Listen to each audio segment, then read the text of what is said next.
अऊज़ु बिल्लाहि मिनश्शैतानिर्रजीम बिस्मिल्लाहिर्रहमानिर्रहीम रब्बिश्रह ली सदरी वयस्सिर ली अमरी वहलुल उक़दतम मिन लिसानी यफ़क़हू क़ौली। आज हम में से हर एक सुकून की तलाश में है और हर एक ये चाहता है कि उसका जो घर है वो अमन का गहवारा हो। मगर हकीकत में हमारे घरों में अक्सर लंबी खामोशियां हैं, टेंशन्स हैं, बेचैनियां हैं, या फिर वो अल्फाज गूंज रहे होते हैं जिस पर हमें बाद में बहुत अफसोस होता है। और ज़्यादातर ऐसा इसलिए नहीं होता कि हम एक दूसरे का ख्याल रखना छोड़ चुके हैं, बल्कि हमने ये लर्न नहीं किया कि जब हमारे बहुत प्यारे, हमारे दिल के बहुत करीब लोग हमारे इमोशंस को ट्रिगर करते हैं, तो उस वक्त उन इमोशंस को डील कैसे करना है। बहुत सारे कपल्स के अलग होने की अक्सर जो है वो जो वजह होती है वो कभी बहुत बड़ी फाइट्स नहीं होते, बल्कि इट्स द लिटिल मोमेंट्स जब हस्बैंड खामोशी इख्तियार कर लें, उसके रिएक्शन में वाइफ क्या करती है, झंझला उठती है। फिर उसका अगला जो रिएक्शन होता है, हस्बैंड बेतनाई दिखाता है। फिर उससे अगला जो रिएक्शन होता है वो बीवी पीछे हट जाती है। तो इस तरह इस एक्शन और रिएक्शन की जो जंग होती है उसमें रिश्ता हार जाता है, फिर अलैदगी हो जाती है। जबकि आप सल्लल्लाहु अलैहि वसल्लम ने हमें इन रवैयों को मैनेज करना सिखाया है कि, और उसकी जो बेस थी वो क्या थी, सब्र, साइलेंस, जेंटलनेस। आज हमें ये लगता है कि क्विक रिएक्शन देना बहुत स्ट्रॉन्ग होने की अलामत है, बहुत मॉडर्न होने की अलामत है। मगर हम ये भूल गए हैं कि रिएक्ट करना तो आसान है, मगर रेगुलेट करना सुनना है। हम हम सब सुन्नत से वाकिफ तो हैं, और बहुत सारी अहदीस हम में से बहुत से लोगों ने याद भी कर रखी होंगी, बहुत सारे खुतबात भी हमने सुन रखे हैं। But in the heat of emotions हम क्या करते हैं, वी आर जस्ट फॉलोइंग अवर नफ्स। ऐसा नहीं है कि हमारे दरमियान मवद्दत नहीं है, बल्कि वो लम्हे जब हमारे इमोशंस पीक पे होते हैं, हम तब क्या करते हैं, we raise our voice, we go silent, we pull away, we react instead of dealing with emotions. क्यों ऐसा क्यों होता है? क्योंकि हम भूल गए हैं कि रेगुलेट करना, डील करना इमोशंस को, उनको काबू करना, ये ना सिर्फ सुन्नत है बल्कि इबादत भी है। नबी सल्लल्लाहु अलैहि वसल्लम दुनिया के सबसे ज़्यादा इमोशनली इंटेलिजेंट इंसान थे, और आप सल्लल्लाहु अलैहि वसल्लम की जो जज्बात को काबू करने की बेस थी वो सब्र, रहमा, तवक्कुल थी। हमें सीरत से बहुत सारी एग्जाम्पल मिलती हैं कि जब भी आप सल्लल्लाहु अलैहि वसल्लम को इंसल्ट किया गया तो आपने कभी भी इंसल्ट बैक नहीं किया। जब भी आप पे जुल्म, तशद्दुद, नौज़ुबिल्लाह जो लोग हर्ट करते थे हर लिहाज से, लेकिन कभी भी आप सल्लल्लाहु अलैहि वसल्लम ने इन रिटर्न हर्ट नहीं किया, बल्कि हमेशा इज्जत, एहतराम और नरमी का मामला किया। फिर जब कभी आयशा रदियल्लाहु अन अपसेट हुई, उनसे कभी नाराज हुई, तो आप सल्लल्लाहु अलैहि वसल्लम ने कभी भी बात को नहीं बढ़ाया, बल्कि वहाँ भी बहुत नरमी, बहुत जेंटलनेस का मुजाहिरा किया। ये वीकनेस नहीं थी, बल्कि ये नफ्स पे एक मुकम्मल कंट्रोल था, जो कि असल ताकत है। और आप सल्लल्लाहु अलैहि वसल्लम हमेशा इमोशंस दूसरों को स्पेस देते थे, इमोशनल स्पेस देते थे, और उसमें इस चीज़ का भी ख्याल रखा करते थे कि बॉन्ड जो है वो हार्म ना हो। आज जब हम हमारे रिश्ते शदीद दबाव का शिकार हैं, जब गलत फहमियाँ तनाव में बदल रही हैं और ये तनाव फिर दूरी की तरफ जा रहा है, तो इस टाइम पे we need that prophetic strength more than ever.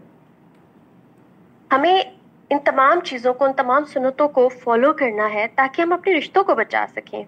तो एज अ हस्बैंड या फिर वाइफ हमें ये सीखना है कि जब भी हमारे अंदर जज्बात उबल रहे हों, तलखी टॉप पे हो, पीक पे हो, तब भी हमने नरमी का मुजाहिरा करना है। ऐसा घर बनाना है जहाँ दिल फिर से महफूज और पुरसुकून फील करें। जब भी आप किसी सख्त जुमले, किसी तंजिया तबसरे या तंजिया लुक्स या कोई कटिंग रिस्पॉन्स या फिर कोल्ड किस्म के रवैये दिखते हैं या बर्दाश्त कर रहे होते हैं, उस टाइम पे आप खुद को होल्ड करें। जबकि आपका दिल बहुत चाह रहा हो कि उस के बदले में आप उन तमाम नापसंदीदा जो चीज़ें आप फेस करी हैं, बातें हैं या अमल हैं या कोई भी किसी किस्म के जेस्चर्स हैं, तो उस टाइम पे खुद को रोक लेना, बदला लेने से खुद को पीछे कर लेना, खामोश हो जाना, और उसके पीछे सिर्फ और सिर्फ नीयत क्या हो कि मैं अपनी ज़ुबान से वही कहूँगी जो अल्लाह सुब्हानहू व तआला को पसंद है, जो अल्लाह ताला को राज़ी करने वाला है, या फिर खामोशी इख्तियार करना। तो याद रखें, ये लम्हे ज़ाया नहीं होते, बल्कि हमारे नामा अमाल में एज अ नेकी लिखे जाते हैं। लेकिन अगर इसके बरअक्स हम नाहक ज़ुबान चलाएं, बदले में हर तरह के बुरे रिएक्शन को दें, और हम ये कहें कि जैसे हम अक्सर सुनते हैं कि अगर कोई बात बुरे तरीके से करता है या ऊंची आवाज़ में बात करता है, तो हम कहते हैं हमारे पास भी ज़ुबान है, हम भी कह सकते हैं, और हम वही चीज़ें उसी लेवल पे जाके करने लगें, तो फिर आप सल्लल्लाहु अलैहि वसल्लम ने ख़बरदार किया है कि क़यामत के दिन वो शख्स आपकी नेकियों में से हिस्सा ले जाएगा। So regulating the emotion is not just हिकमा, बल्कि ये एक इबादत भी है। एक और अहम चीज़ कि शादी जो है वो दो कामिल इंसानों के झगड़ने से बचने का नाम नहीं है, बल्कि ये दो नाकिस इंसानों की बार बार सब्र, रहमत, मवद्दत और तक़वा की एक प्रैक्टिस है। एक हदीस में बयान हुआ है कि कैसे नबी सल्लल्लाहु अलैहि वसल्लम ने गम के मौके पे, गम के आलम में फरमाया, यकीनन आंखें आंसू बहाती हैं, दिल गमगीन होता है, मगर हम वही कहेंगे जो हमारे रब को पसंद हो।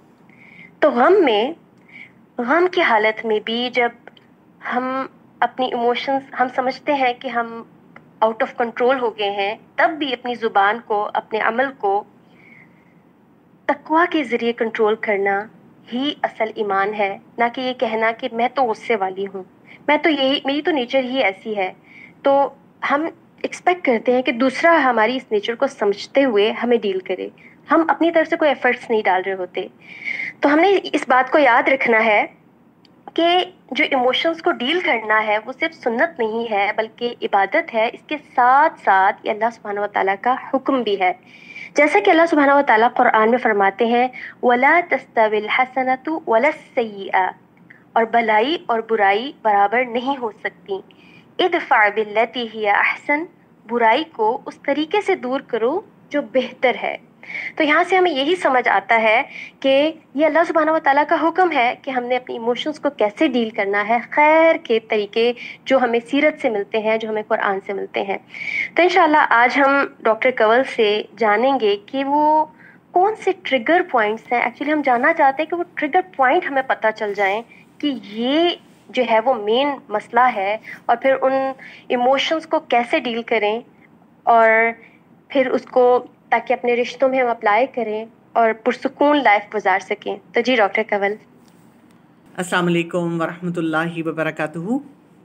नहमदुहु व नुसल्ली अला रसूलिहिल करीम, अम्मा बाद, फ़अऊज़ु बिल्लाहि मिनश शैतानिर रजीम, बिस्मिल्लाहिर रहमानिर रहीम। रब्बि शरह ली सदरी व यस्सिर ली अमरी वहलुल उक़दतम मिन लिसानी यफ़क़हू क़ौली। कपल थेरेपी, और आज हम बात करेंगे, जैसे भी डिस्कस हो रहा है, जज्बात।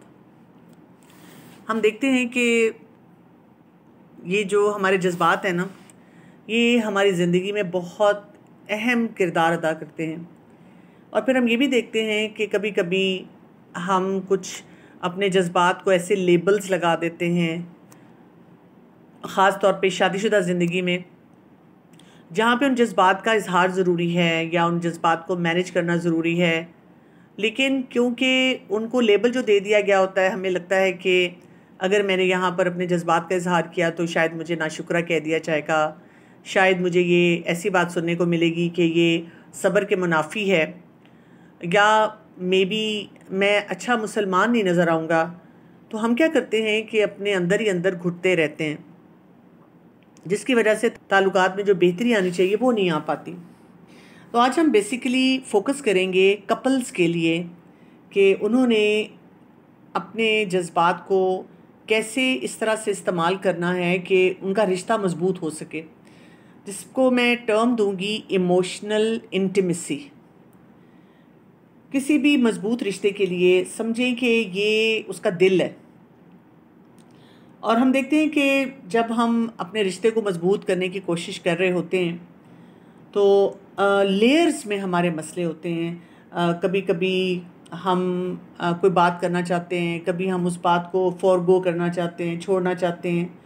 लेकिन कपल्स के दरमियान ऐसा रिश्ता मज़बूत होना बहुत ज़रूरी है जिसमें एक सेफ़ स्पेस हो, और वो ऐसी सेफ़ स्पेस हो कि जिसमें उनको ये एहसास हो कि मुझे मेरा साथी जज नहीं कर रहा, और मुझे अगर कोई भी मसला महसूस हो रहा है तो मैं उसको डिस्कस कर सकूं। अगर मैं रोऊं तो मेरे साथी को ये भी समझ आए, और मैं ज़िंदगी में जो भी मामला करूं, जो भी मेरी इंटरेक्शन हो, तो वहाँ पर मेरा साथी ये समझे कि मैं ये क्यों काम कर रहा हूँ या क्यों नहीं कर रहा, और आई शुड बी वैल्यूड। सो जो इमोशनल इंटीमेसी होती है, इसका ये मतलब नहीं होता कि बस हम आपस में दिखावे के लिए खुश हों, हमारी इंस्टा पिक्चर बहुत अच्छी नज़र आए, सोशल मीडिया पे हम खुश हों, लोगों के सामने हम खुश हों। बल्कि बात यह है कि हमारा जो शादी का बॉन्ड है वो बहुत ही मज़बूत हो, और उस बॉन्ड में बहुत ज़्यादा एक दूसरे के लिए खैर ख्वाही, कंपैशन हो, और इसी तरह से हमारे अंदर एक रेजिलियंस मौजूद हो। यानी कभी एक गिर रहा है तो दूसरा बढ़कर उसको थाम लेता है, कभी दूसरा कहीं अपसेट नज़र आता है तो पहला जो है उसको वहाँ पे कोई भरोसा देता है, कोई मरहम देता है, उसका ख्याल रखता है, और वो दोनों जब आगे बढ़ते हैं तो एक शेयर्ड एक्सपीरियंस के साथ बढ़ते हैं। और क्या होता है कि जब उनके दिल आपस में कनेक्टेड होते हैं तो इसकी वजह से एक ऐसा ताल्लुक़ पैदा होता है, जज्बात एक दूसरे के इतनी अच्छी तरह से समझते हैं कि वो अपने मामलात को दुरुस्तगी की तरफ लेकर जाते हैं। जब मैं ये बात कर रही हूँ तो मुझे ज़रूर ये, यानी मैं जितने केसेस देखती हूँ हस्बैंड वाइफ के चैलेंजेस के, और आज हम बात कर रहे हैं इमोशनल इंटीमेसी के, तो बहुत से लोग ये सोच रहे होंगे हाउ इज़ दिस पॉसिबल। यानी ये कहना बहुत आसान है, लेकिन मैं तो इन जज्बात को अहमियत देती हूँ या देता हूँ, लेकिन मेरा साथी नहीं देता, और उसको मेरे जज्बात की कोई कदर नहीं है, और इसकी वजह से हमारे रिश्ते में बहुत ज़्यादा तनाव है। तो पहली बात जो हमें समझनी है ना, वो ये है कि मुझे किसी रिश्ते में कुछ भी देने के लिए पहले अपने आप को स्टेबलाइज करना होगा। अगर मुझे ये महसूस होता है कि मेरे अपने जज्बात ही इन कंट्रोल नहीं हैं, तो सबसे पहला काम जो करना है वो मुझे अपने जज्बात पे करना है। और उसमें क्या कुछ करना होता है, जैसे अपने लिए कोई गोल सेटिंग ज़रूर रखनी होती है कि मैं इस रिश्ते में क्यों हूँ, और वो जो क्यों है उसका जवाब कुरान और सुन्नत से होना चाहिए। हमें पता होना चाहिए, यानी फ़र्ज़ करें आपकी अरेंज मैरिज भी हो गई, आपके घर वालों ने कहा बस बेटा उम्र गुजर गई शादी कर लो, आपके घर वालों ने कहा बेटा ये लड़की मैंने पसंद की है, बस अब तुम्हारे लिए यही है, बचपन की मंगनी थी, निकाह हुआ था, मसले मसाइल भी चल रहे थे, दूसरी शादी है, यानी कुछ भी हो सकता है, कुछ भी चैलेंज है नहीं है, अब शादी हो गई। तो हमारा गोल क्या होना चाहिए, सूरह रूम की आयत नंबर 21 को ही आप याद रखें कि मैंने इस शादीशुदा ज़िंदगी में सुकून भी लेकर आना है, मवद्दा भी, और उसके साथ साथ रहमत भी। यानी सबसे पहले मैंने अपने एंड को मज़बूत करना है, क्योंकि हम क्या करते हैं कि किसी भी रिश्ते में जब हम दाखिल होते हैं और उस रिश्ते को मज़बूत करने की कोशिश करते हैं, हम दूसरे इंसान को बहुत ज़्यादा जजमेंटल तरीके से देखते हैं, और अपनी हर बात पे कहते हैं हाँ देखिए मुझे तो गुस्सा आता है ना, अब देखिए मेरी तो खैर है ना, मेरा तो बचपन का ट्रॉमा या मेरे और कोई बहुत बड़े बड़े चैलेंजेस हैं, लेकिन मेरे हस्बैंड को तो ये नहीं करना चाहिए, या मेरी बीवी को तो ऐसा नहीं होना चाहिए। तो हम ये बात नहीं कर सकते। मेरे लिए एक गोल सेटिंग होगी, और गोल यही होगा कि मुझे इस शादीशुदा ज़िंदगी को कामयाब बनाना है। मुझे अपनी तरफ से वो सारे बेस्ट एलिमेंट्स लेकर आने हैं जो इस रिश्ते को मज़बूत करते हैं। यानी अगर मैं एक स्ट्रॉन्ग इंसान हूँ, सेंसिबल इंसान हूँ, तो फिर मैंने किस तरह अपना हिस्सा जो है वो सही करना है। जब आप गोल एक सेट कर लेते हैं कि what is important for me, यानी कोई भी आपकी ज़िंदगी में ऐसे फ़ैसले आ सकते हैं, ऐसे दोराहे आ सकते हैं जिसमें अब आपको कोई ऐसा डिसीजन लेना है जो आपकी शादीशुदा ज़िंदगी को डिस्टर्ब कर सकता है, तो आप हमेशा अपने आप से पूछते हैं कि क्या इम्पॉर्टेंट है ऐसे मौके पे, रिश्ता बचाना या वो फ़ैसला करना जो रिश्ते की ख़राबी की तरफ जाएगा। तो अंदर से आवाज़ ही आनी चाहिए रिश्ता बचाना। अब इसके बाद अक्सर औकात हम देखते हैं कि लोग इतना फ़ैसला करने के बाद फिर क्या करते हैं, फिर हर तरह का गलत रवैया बर्दाश्त करते रहते हैं, बर्दाश्त करते रहते हैं, बर्दाश्त करते रहते हैं।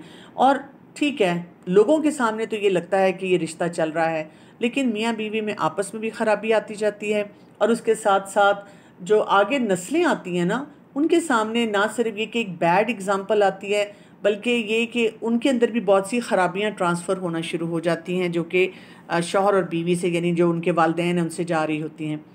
तो यहाँ पे अब जब आपने गोल सेट किया है तो फिर उसके लिए कुछ अमली इक़दामात भी करने होंगे, यानी अपने ऊपर पहले नज़र डालनी होगी, जिसको हम कहते हैं सेल्फ़ अवेयरनेस का सफ़र शुरू करते हैं। खुद शनासी वो क्या है, मैं अपने आप को जानूं, मुझे क्या अच्छा लगता है, मुझे क्या नहीं अच्छा लगता, मेरी स्ट्रेंथ क्या है, मेरी वीकनेस क्या है। और इन सब को जानते हुए अब मैंने अपने आप को डेवलप करना है, अपने बारे में सोचना है, अपनी ज़िंदगी को इम्प्रूव करना है, अपनी क्वालिटी ऑफ लाइफ को इम्प्रूव करना है। यानी उसमें मैं फ़ौरन अपने स्पाउस को नहीं शामिल कर लूँगी, यानी अभी मैंने अपने आप को ये बताना है कि मेरा अंदर बाहर का सिस्टम कितना मजबूत है। जब तक मेरी अपनी बैटरी पूरी रिचार्ज और फुली चार्ज नहीं है, मैं किसी और इंसान को क्या मदद दे सकती हूँ। मैं खुद अपने पाँव पे नहीं खड़ी हो रही या हो रहा, तो मैं फिर अपने साथी के साथ कैसे कोई एक अच्छा रिश्ता बना सकता हूँ। फिर इसके बाद जब आप ये फ़ैसला कर लेते हैं कि मेरी ये स्ट्रेंथ है, इसको मैंने अपने रिश्ते में बहुत ज़्यादा इस्तेमाल करना है, जो मेरी वीकनेस है उसको मैंने बेहतर बनाना है, उसके ऊपर मैंने वर्क करना है, ये मेरी अपनी ज़िम्मेदारी है। हाँ, स्पाउस की, ज़ौज की ज़िम्मेदारी ये होती है कि वो भी अगर आपकी वीकनेस को समझे तो वहाँ पर आपके लिए वो स्पेस क्रिएट करे, जिस पर अभी हम डिटेल में बात करेंगे। फिर ये कि मुझे अपने आप को खुद रेगुलेट करना है, मुझे देखना है, मुझे बहुत गुस्सा आता है, बचपन से आ रहा है, जवानी से आ रहा है, तो उसको पकड़ना और उसको मैनेज करना मेरी ज़िम्मेदारी है। मुझे लगता है मेरी सेल्फ़ इस्टीम अच्छी नहीं है, तो मुझे अपनी सेल्फ़ इस्टीम को खुद अपलिफ्ट करना है। मुझे लगता है कि मेरा कोई भी और ऐसा मसला है जो मुझे तंग करता है, तो पहले मुझे अपनी मैनेजमेंट आनी चाहिए और मैंने खुद उसको देखना है।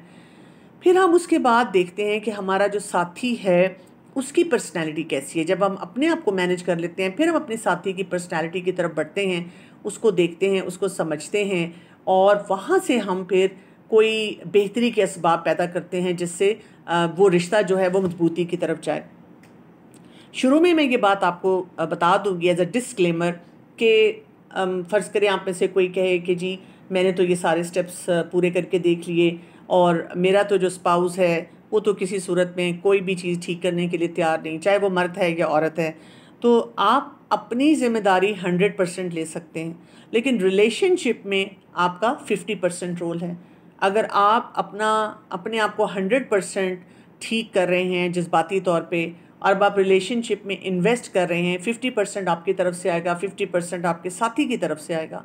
और अगर वो इंसान अपना रोल नहीं सही प्ले करता, तो फिर अब हम क्या करते हैं, वो मामला अल्लाह के हवाले कर देते हैं। हम ये नहीं करते कि जज्बाती होकर कभी छोड़ने की तरफ जाएं, कभी लड़ाई की तरफ जाएं, कभी बदमिजाजी की तरफ जाएं। बहुत से लोग मुझे ऐसे मौके पे पूछते हैं कि मेरी ज़िंदगी में बहुत क्राइसिस है और मैं बिल्कुल खुश नहीं हूँ इस शादीशुदा ज़िंदगी में, मुझे क्या फ़ैसला करना चाहिए। क्योंकि वो जज्बाती होते हैं उस वक्त, और उनका वो जो इमोशनल लेवल होता है, वो इमोशनल इंटीमेसी हेल्दी नहीं होती उस वक्त। तो मैं उनको हमेशा ये कहती हूँ कि आप थोड़ी देर के लिए इस फ़ैसले को बिल्कुल पॉज के बटन पे कर दें, यानी आप अभी इसके बारे में बिल्कुल ना सोचें। और वो पूछते हैं कि थोड़ी देर कितनी देर होगी, तो मेरा जवाब हमेशा ये होता है, it could be 6 months, it could be 6 years।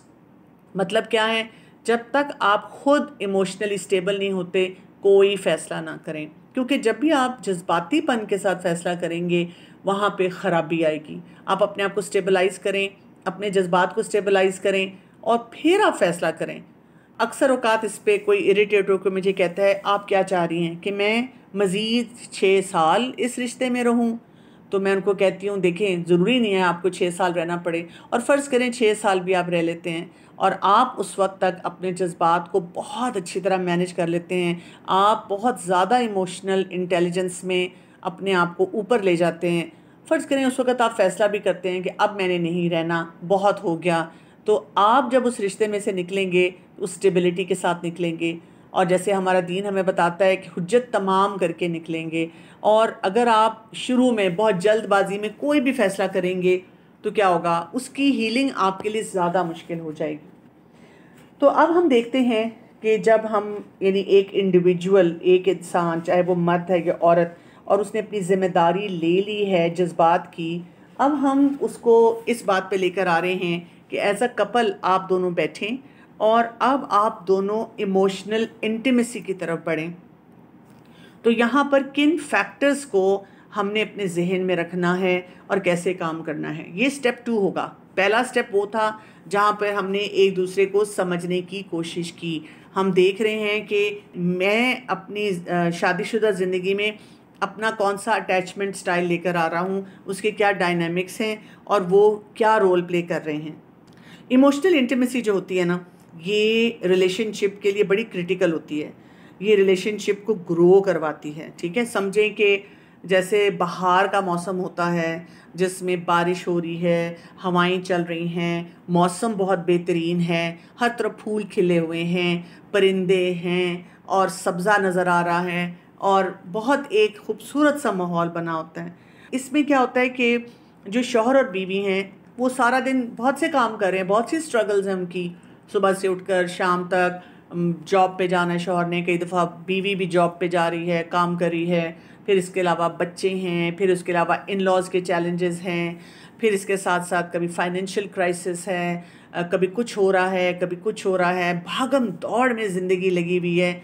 लेकिन इस सारी सिनेरियो में जो मर्ज़ी आपकी ज़िंदगी में हो रहा है, आपको लग रहा है कि एक ऐसी स्पेस, सेफ स्पेस है हम दोनों के दरमियान जिसमें हम एक दूसरे की बात को समझते हैं, हम एक दूसरे को बहुत ज़्यादा चेरिश करते हैं, हम एक दूसरे को पसंद करते हैं, हम एक दूसरे के साथ सेफ महसूस करते हैं। ये वो एक टारगेट होता है जो कि हमें नज़र आना चाहिए। यानी कभी कभी जब मैं कोई यंग कॉलेज यूनिवर्सिटी के बच्चों से बातचीत करती हूँ तो मुझे लगता है कि उन्होंने इमोशनल इंटीमेसी को ऐसा बनाया हुआ है कि हर वक्त कैंडल लाइट डिनर होगा, हम हाथ पकड़ के बैठे होंगे और हमारे पास तो टाइम ही टाइम है, शायद हम स्विट्ज़रलैंड में बैठे हुए हैं या हर वक्त वेकेशन कर रहे हैं, क्योंकि हमारे जो ड्रामे हैं, फिल्में हैं, वो यही चीज़ क्रिएट करते हैं ना कि आप देखें कि 30 किस्तों में यही दिखाया जा रहा है कि उसके पास और कोई काम नहीं है। वो अगर कोई दफ्तर में भी बैठा हुआ है और कोई उसको कॉल करता है कि फ़ौरन आओ, वो सारा कुछ छोड़ के चला जाता है, उसके काम में कोई फ़र्क नहीं पड़ता। रियलिटी ऑफ लाइफ में ऐसे थोड़ी होता है। हमें हर वक्त कहीं ना कहीं किसी न किसी सिचुएशन के साथ हम स्ट्रगल कर रहे होते हैं और वहाँ से निकल कर हमें आना होता है, सब कुछ करना होता है और अपने रिश्ते को जो है वो मजबूत बनाना होता है।